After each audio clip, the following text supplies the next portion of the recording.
Bismillahirrahmanirrahim.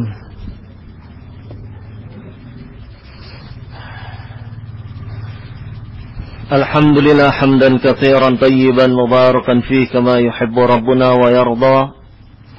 Ashhadu an la ilaha illallah wahdahu la syarika lah.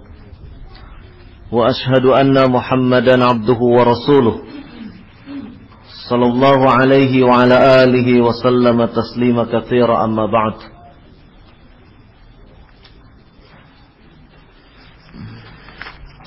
Ikhwafidin a'azzakumullah.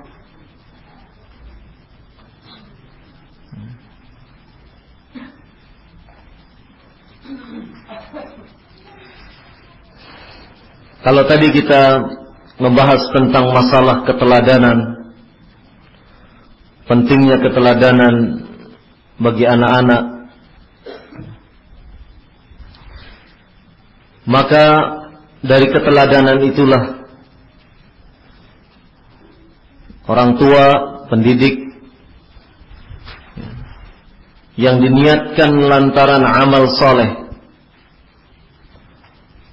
dia berbuat adalah dalam rangka niat ikhlas karena Allah Subhanahu wa ta'ala. Apa yang dia perbuat bukan semata-mata karena ingin dilihat oleh orang, tetapi benar-benar karena ikhlas karena Allah Subhanahu wa ta'ala dalam rangka untuk mutaba'ah li Rasuli sallallahu alaihi wa ala alihi wasallam. Maka ketika orang tua, pendidik meniatkan bahwasannya amalan tersebut adalah merupakan kebaikan, merupakan amal soleh, maka apa yang dilakukan oleh para orang tua, oleh pendidik, itu akan memberikan dampak asar bagi kebaikan anak itu sendiri.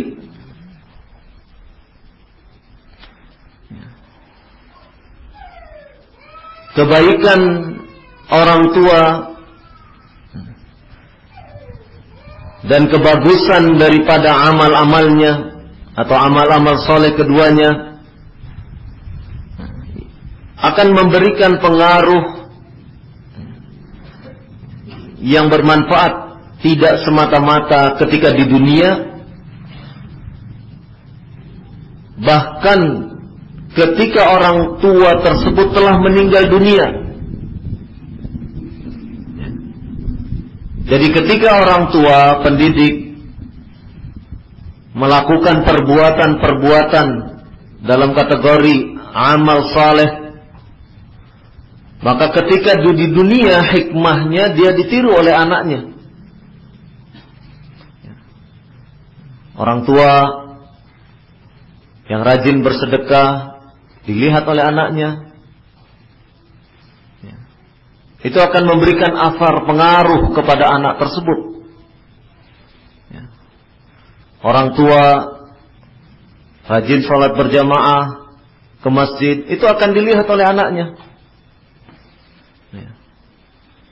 Orang tua yang rajin membaca Al-Quran, itu akan dilihat oleh anaknya. Situasi-situasi ketika orang tua melakukan amal soleh ini, langsung ataupun tidak langsung, sadar ataupun tidak sadar, sebenarnya orang tua ataupun pendidik ini telah menanamkan kebaikan-kebaikan kepada anak. Karena namanya proses pendidikan itu tidak semata-mata anak diberi pelajaran, misalnya menghafalkan hadis ini dan seterusnya, tidak. Tetapi proses pendidikan, sadar atau tidak sadar, itu pun dilakukan oleh seorang anak manakala dia melihat orang tuanya atau pendidiknya melakukan sesuatu atau mengucapkan sesuatu. Jadi setiap kali orang tua, setiap kali pendidik berinteraksi dengan anak, sebenarnya itu proses pendidikan. Jadi jangan diterjemahkan proses pendidikan itu semata-mata anak duduk, kemudian guru mengajar. Bukan semata-mata itu. Tetapi proses pendidikan itu 24 jam. Ketika kita bersama anak, disitulah sebetulnya proses pendidikan itu sedang berlangsung. Misalnya bagaimana cara orang tua makan, dengan tangan apa, itu anak melihat. Melihatnya anak ini adalah proses pendidikan. Meskipun orang tua tidak mengajari dengan lisannya, nak begini cara makan. Meskipun tidak demikian.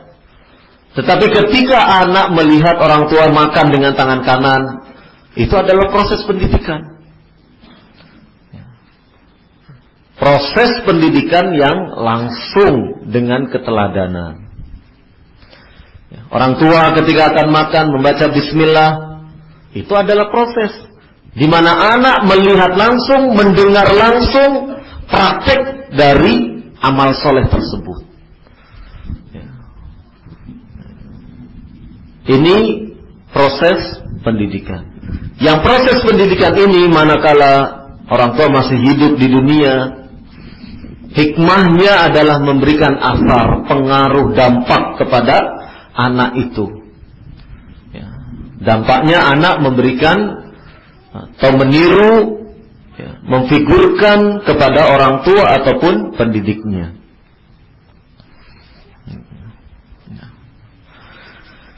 Ini dampak ketika di dunia. Orang tua beramal soleh, orang tua melakukan kebajikan-kebajikan, pengaruhnya sangat luar biasa kepada anak-anak.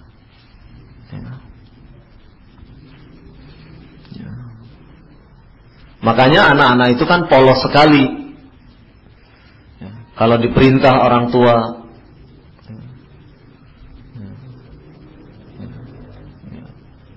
ada tamu, bilangin sana, abahnya sedang tidak ada. Tamunya kata abah sedang tidak ada. Anak polos.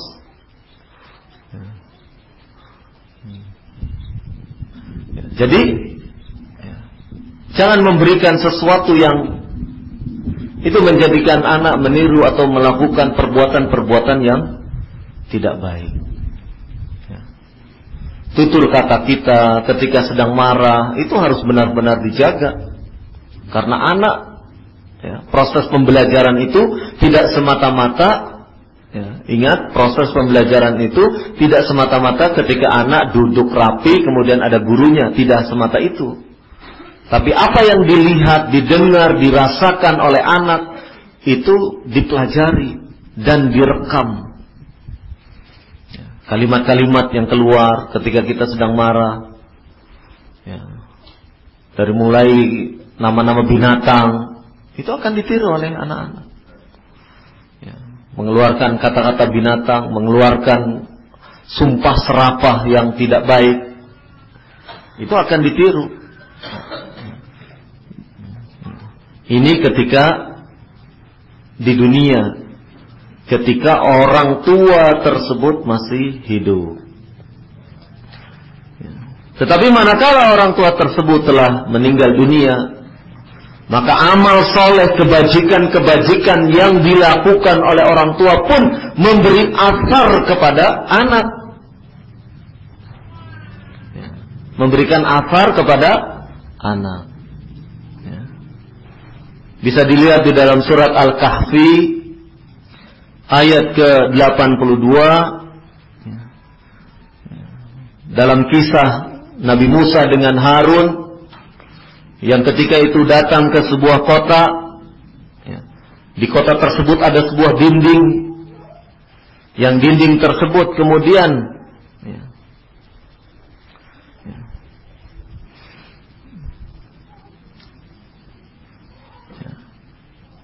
diperlakukan oleh Harun, yang kemudian Nabi Musa terus bertanya,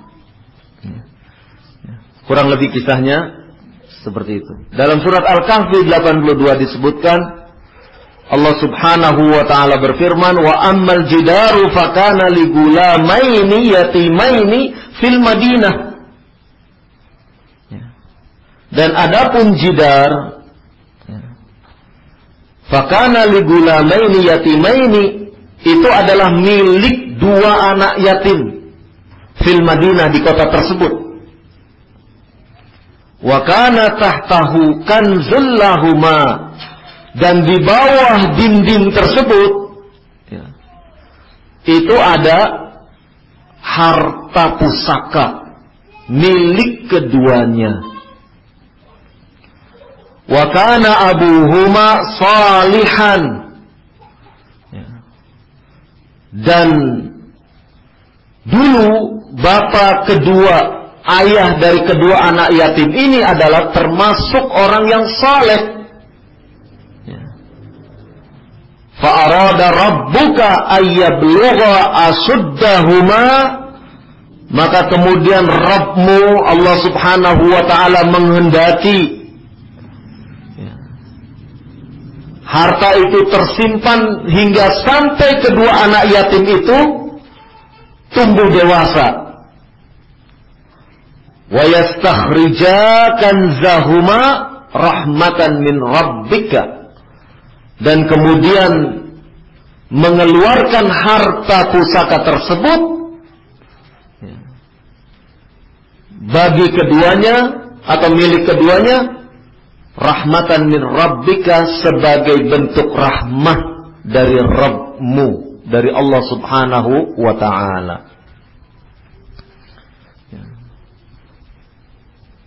Para mufassir, diantaranya Ibnu Katsir rahimahullah, menyebutkan bahwasannya kalimat wa kana abuhuma salihan menunjukkan asar pengaruh dari orang tua yang memiliki kesalehan, orang tua yang saleh. Apa dampak asar orang tua yang saleh? Yaitu Allah Subhanahu wa ta'ala menjaga kehidupan dua anak yatim ini. Menjaga kehidupan dua anak yatim ini. Membekali kedua anak yatim ini dengan harta yang anak yatim sendiri tidak mengetahui. Tetapi Allah Subhanahu wa ta'ala telah mempersiapkan harta kekayaan tersebut untuk kedua anak dari orang tua yang meninggal dunia. Maka kalau kita di dunia ini telah berusaha untuk menjadi orang saleh, ta'limnya giat, mencari ilmu giat, rajin, mengamalkannya pun rajin. Karena amal itu tergantung daripada ilmu. Rajin amal, ilmunya tidak ada, nanti jatuh seperti orang Nasrani. Sebaliknya, ilmunya banyak, tidak beramal, jatuh seperti orang Yahudi. Maka seorang mukmin yang baik, dia rajin menuntut ilmu dan rajin pula mengamalkannya. Maka kebaikan-kebaikan yang dilakukan oleh dia sebagai orang tua itu akan memberi pengaruh kepada anak-anaknya, manakala orang tuanya tersebut meninggal dunia. Sehingga dengan demikian, bagi orang tua yang sudah berusaha semaksimal mungkin untuk menjadi orang tua yang saleh, tidak perlu khawatir nanti anaknya akan makan apa. Kan begitu. Tidak perlu khawatir kemudian anaknya nanti bagaimana hidupnya. Selama kita berusaha untuk menjadi orang tua yang saleh, selama kita berusaha untuk menjadi orang tua yang berada di atas al-haq, yakinlah Allah akan membantu anak-anak yang kita tinggalkan. Ya. Tidak lantas kemudian jadi takut mati. Waduh, jangan mati dulu. Ya. Anakku belum jadi orang Wah, belum jadi orang. Baru jadi. Karena apa? Karena dari kisah di surat Al-Kahfi ini menunjukkan rahmatan min rabbika, sebagai bentuk rahmat. Disinilah Allah menurunkan kasih sayangnya, Allah memberikan rahmatnya kepada anak-anak yang ditinggalkan oleh orang tua, yang orang tuanya termasuk orang tua yang soleh. Jadi investasi. Kita mendidik anak kita menjadi anak yang soleh, itu pun investasi bagi kita.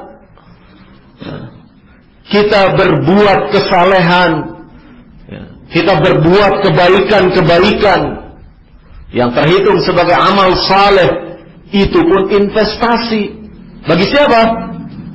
Bagi anak-anak kita yang ditinggalkan.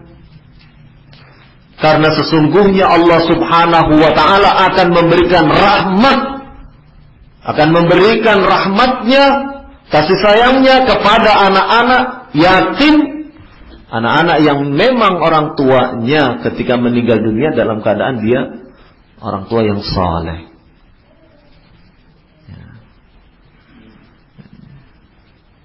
Ini bentuk pengaruh. Betapa pengaruh kesolehan itu sangat memberikan athar, sangat besar pengaruhnya kepada pendidikan anak, kelangsungan daripada anak tersebut.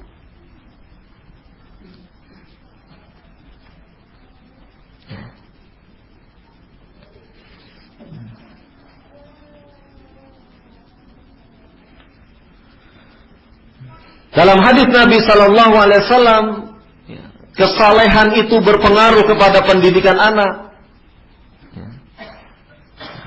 Disebutkan oleh Nabi Sallallahu Alaihi Wasallam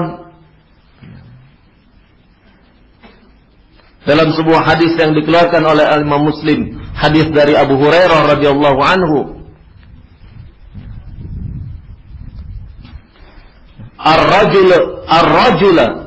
Ar-rajulu yutilu safara as'atha akbara yamuddu yadayhi ila sama, ya rabbi wa mat'amuhu haramun wa mashrabuhu haramun wa malbasuhu haramun wa ghudhiya bil harami fa anna yustajabu lah. Seseorang yang telah menempuh perjalanan yang panjang,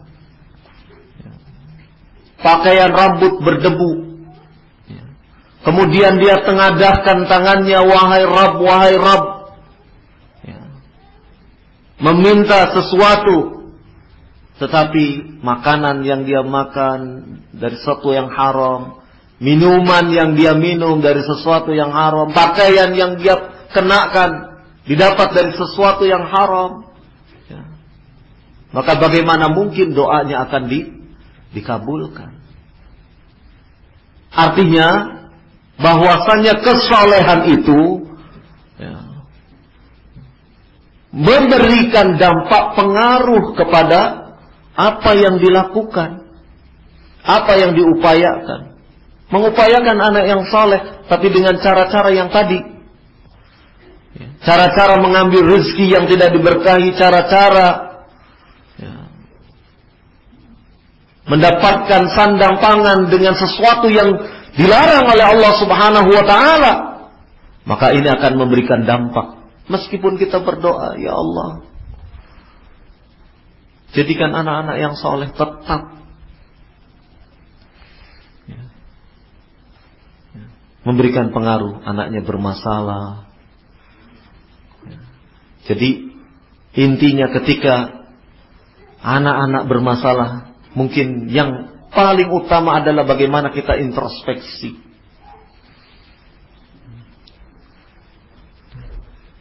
Kok anak saya bandel? Kok anak saya tidak seperti anaknya fulan, penurut? Ada apa ya? Mungkin introspeksi dari situ. Yang jelas, tingkat kesalehan kita harus lebih ditinggikan lagi. Karena apa? Karena berdasarkan ayat dan hadis tadi menunjukkan bahwasannya perbuatan baik dari orang tua, kesalehan dari orang tua bisa memberikan pengaruh kepada anak-anak.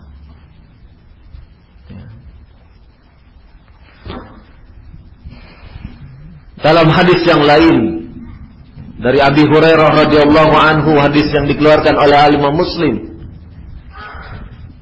Nabi sallallahu alaihi wa ala alihi wasallam bersabda, "La taj'alu buyutakum maqabir." Jangan kalian jadikan rumah-rumah kalian itu kuburan. Inna syaitana yanfiru minal baiti alladhi tuqra'u fihi suratul Baqarah. Karena sesungguhnya syaitan akan lari dari rumah yang di dalam rumah tersebut dibacakan surat Al-Baqarah.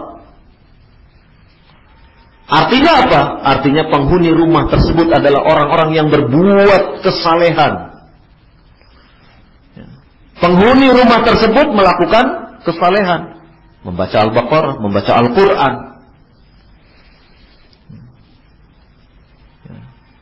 Syaitan lari dari rumah tersebut.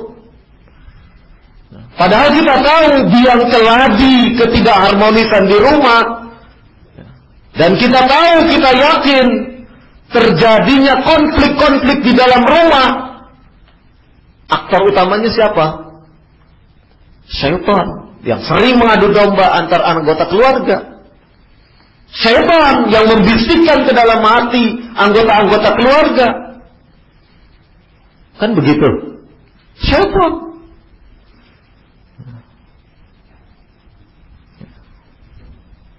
Pulang ke rumah, ditemukan di kantong suaminya tiket 2 lembar, tiket ke Mekarsari. Wah, ini nih. Wah, suamiku pergi dengan siapa ya 2 lembar ya? Syaitan yang membisikkan. Kan kalau wanita pecemburu tidak melihat 2 lembar itu laki-laki dengan laki-laki, kan gitu. Yang dia bayangkan kan laki-laki dengan yang lain, kan begitu. Ya, meskipun yang lain ini laki-laki juga. Namanya syaitan, senang untuk kemudian menimbulkan konflik-konflik. Terus maka dengan amal kebajikan akan memberikan pengaruh kepada penghuni rumah. Larinya aktor utama yang selalu bikin kisruh, yang selalu bikin keonaran, menimbulkan berbagai macam konflik di dalam rumah, dengan larinya syaitan, maka dengan sebab amal soleh, dibacakannya Al-Quran di dalam rumah tersebut, ya, hati para penghuni rumah tersebut merasa nyaman, merasa tenang, hudu, sakinah. Ya. Ini menunjukkan betapa amal saleh akan memberikan kontribusi secara langsung kepada pendidikan, baik anak, keluarga, dan yang lainnya.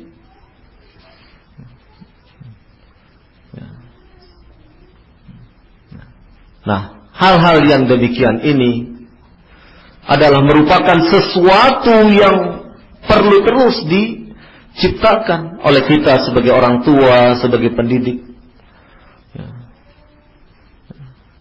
dengan terus melakukan amal-amal kebajikan, amal-amal saleh, sehingga dengan demikian ketika kebaikan-kebaikan itu terus kita lakukan, maka itu akan memberikan pengaruh-pengaruh yang baik kepada anak-anak kita.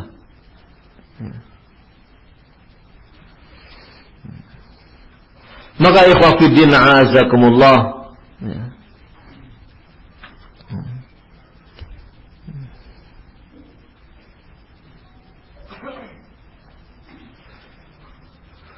di dalam surat yang lain, surat An-Nisa ayat 9, Allah Subhanahu wa taala berfirman, "Wal yakhshal ladzina law taraku min khalfihim dzurriyyatan di'afa khafu 'alaihim falyattaqullaha wal yaqulu qawlan sadida." Dan hendaklah mereka takut, orang-orang tersebut takut seandainya mereka meninggalkan di belakang mereka keturunan-keturunan yang lemah.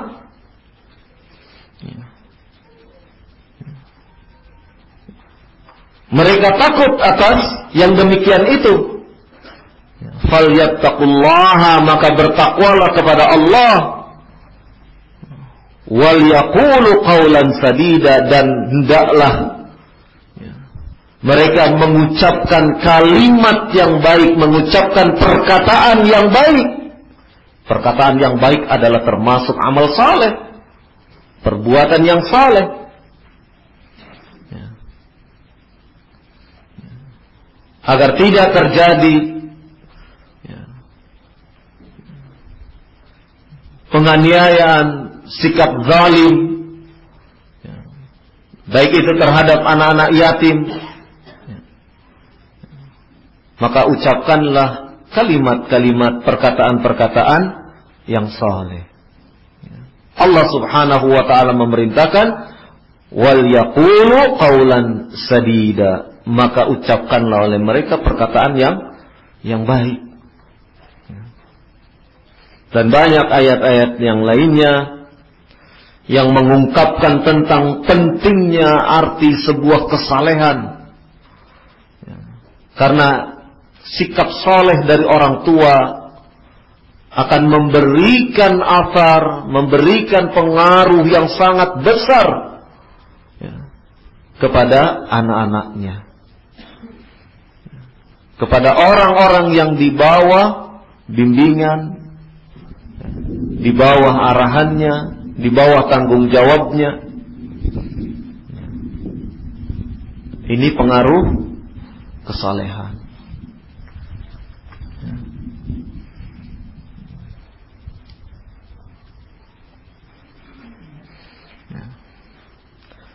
Maka ikhwatiddin a'azakumullah,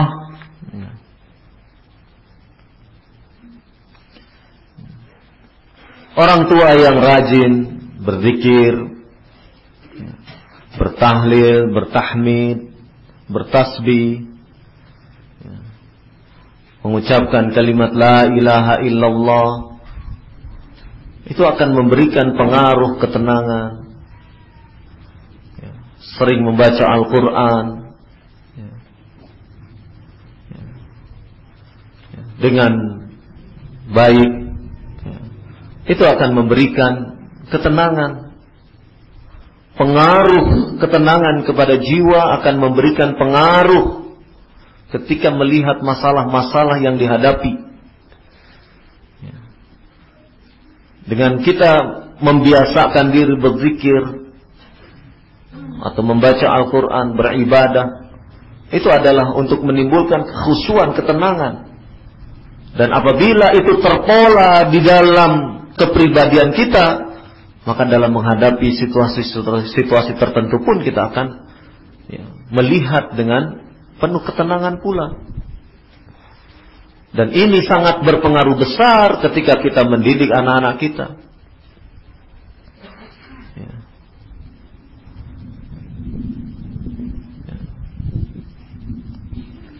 Dengan zikir,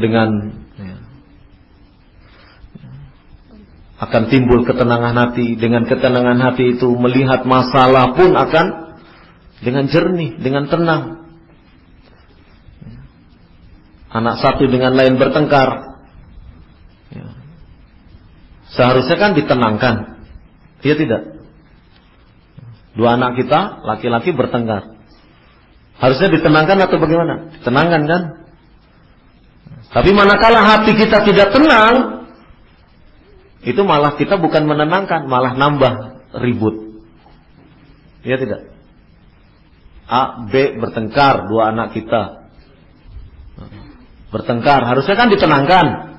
Tapi ini tidak, ditambah pihak ketiga ribut juga. Kamu ini. Nah, itu.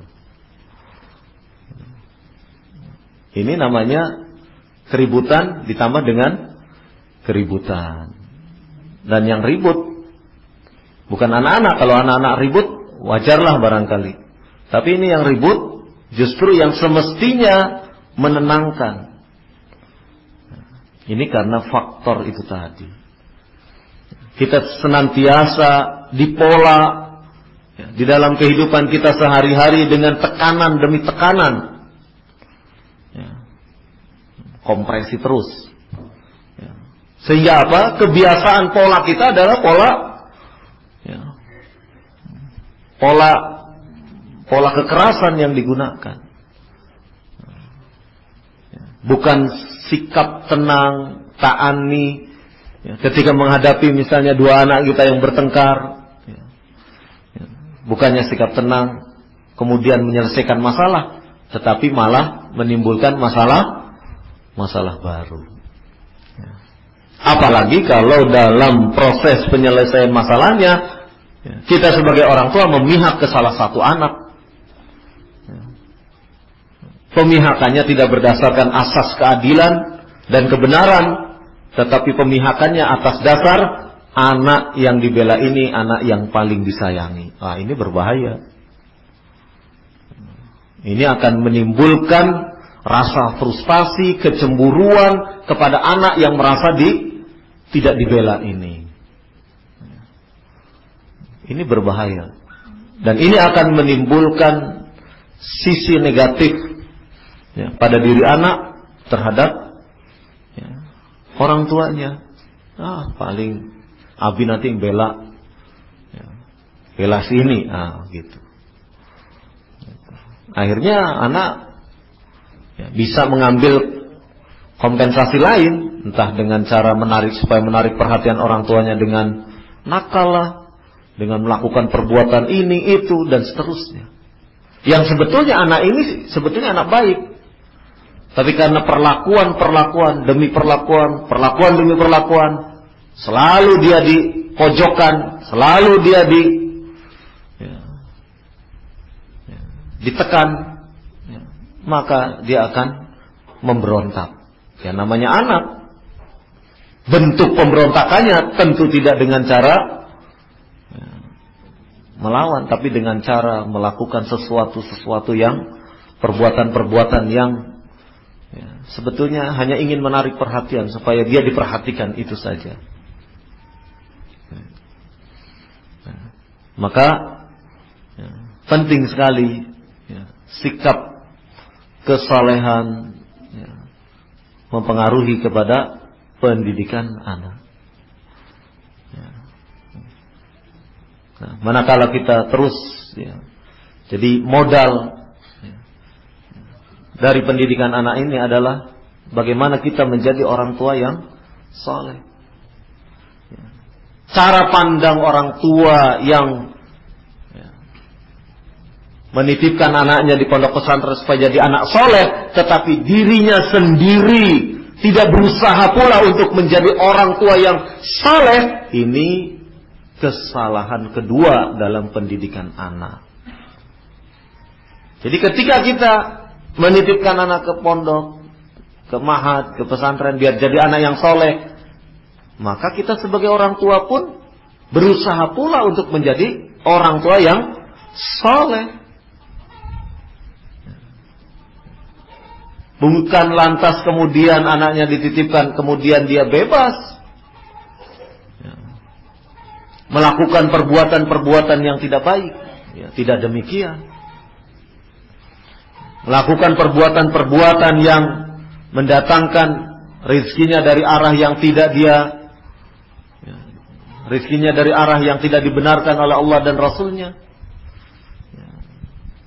Melakukan perbuatan-perbuatan yang tidak baik, yang akan mengurangi nilai kesolehan daripada orang tua itu sendiri.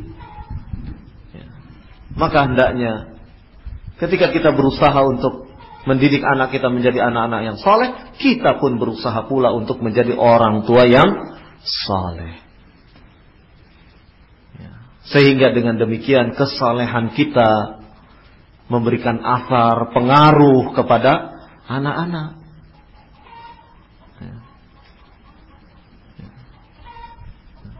Sudah menjadi keumuman, rahasia umum. Di mana sebuah rumah tangga tidak harmonis, mesti ada anak-anak yang bermasalah. Betul tidak? Itu sudah ahli sosial, ahli sosiolog, psikolog semua menyatakan. Anak bermasalah biasanya dari kehidupan rumah tangga yang bermasalah. Kenapa demikian? Yaitu tadi, pengaruh kesolehan di rumah memberikan athar kepada anak-anaknya. Illa rahimahullah. Kecuali yang dirahmati oleh Allah subhanahu wa ta'ala. Karena ada saja mungkin rumah tangga tidak bahagia, tapi anak-anaknya justru baik. Bisa jadi. Ini keluarga yang termasuk dirahmati oleh Allah subhanahu wa ta'ala. Tetapi pada umumnya, sumber daripada anak-anak yang bermasalah, itu biasanya kita lihat latar belakang kehidupan keluarganya. Dan biasanya kehidupan keluarganya pun bermasalah. Maka ini mencerminkan betapa orang-orang tua yang saleh itu akan memberikan pengaruh. Sama seperti orang tua yang lemah lembut, kehidupan di dalam rumah tangga penuh kelemah lembutan, itu akan melahirkan anak-anak yang lemah lembut.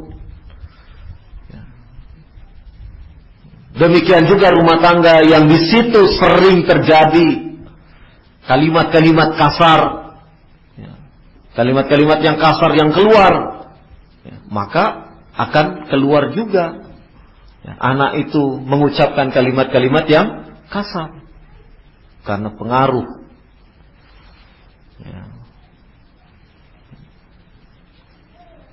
Ini keadaan orang tua.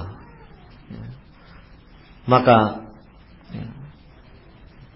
kesalahan dari sikap orang tua ketika mereka menginginkan anak-anaknya baik, kesalahannya adalah dirinya sendiri tidak berusaha untuk menjadi orang yang baik.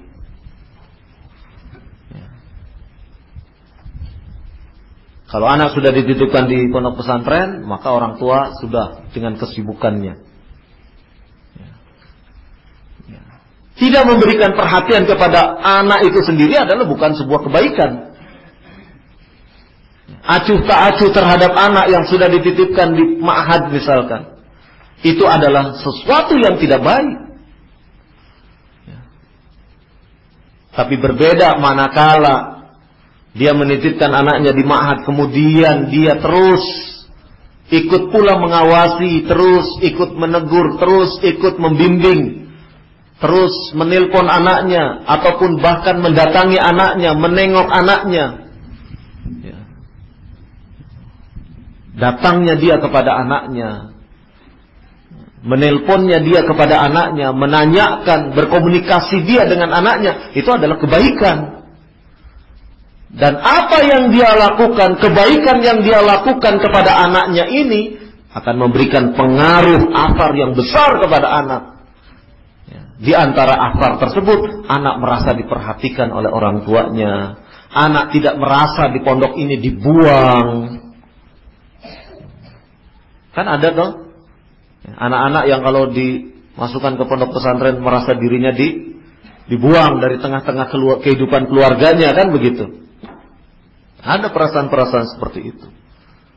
Maka dengan perhatian, yang perhatian ini adalah sebuah kebaikan, sebuah kesalehan, maka hal-hal yang akan menumbuhkan sikap-sikap negatif pada diri anak, biiznillah dengan izin Allah subhanahu wa ta'ala akan mencair, akan hilang. Ini amal saleh, kebaikan. Maka penting sekali bagi kita sebagai orang tua untuk terus memacu diri kita berada di dalam tingkat kesolehan yang setinggi-tingginya. Karena itu semua akan memberikan pengaruh dampak yang sangat luar biasa, yang sulit diperhitungkan secara matematis, tetapi pengaruhnya pasti ada. Pengaruhnya pasti kita rasakan, baik dirasakan oleh anak ataupun dirasakan oleh kita sendiri.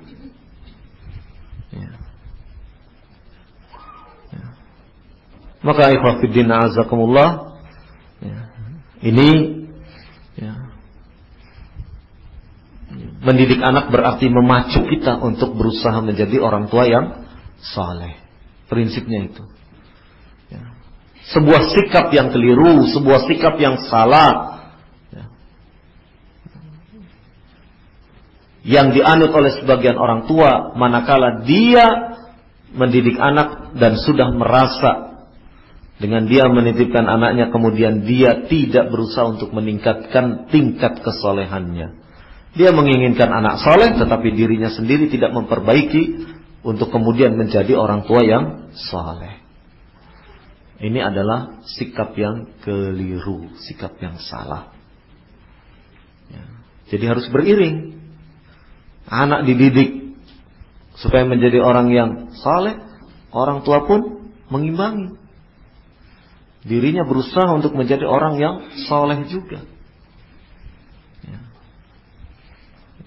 Mudah-mudahan dengan kita menyadari keadaan yang semacam ini, kita berusaha untuk terus memperbaiki diri kita. Kesolehan demi kesolehan harus kita tingkatkan di setiap hari. Amal-amal kebajikan, doa-doa kita panjatkan kepada Allah Subhanahu wa ta'ala. Di sepertiga malam kita doakan anak-anak kita, dan ini adalah upaya-upaya kesolehan. Ini adalah amal-amal soleh yang kita lakukan. Mudah-mudahan dengan itu anak-anak kita menjadi anak-anak yang saleh. Wallahu a'lam bishawab. Mungkin pada sesi kedua kita cukupkan sampai di sini. Insyaallah ba'da asar nanti kita lanjutkan kembali. Subhanakallahumma wa bihamdik asyhadu an la ilaha illa anta astaghfiruka wa atubu ilaik. Wa sallallahu ala nabiyyina Muhammad walhamdulillahi rabbil alamin.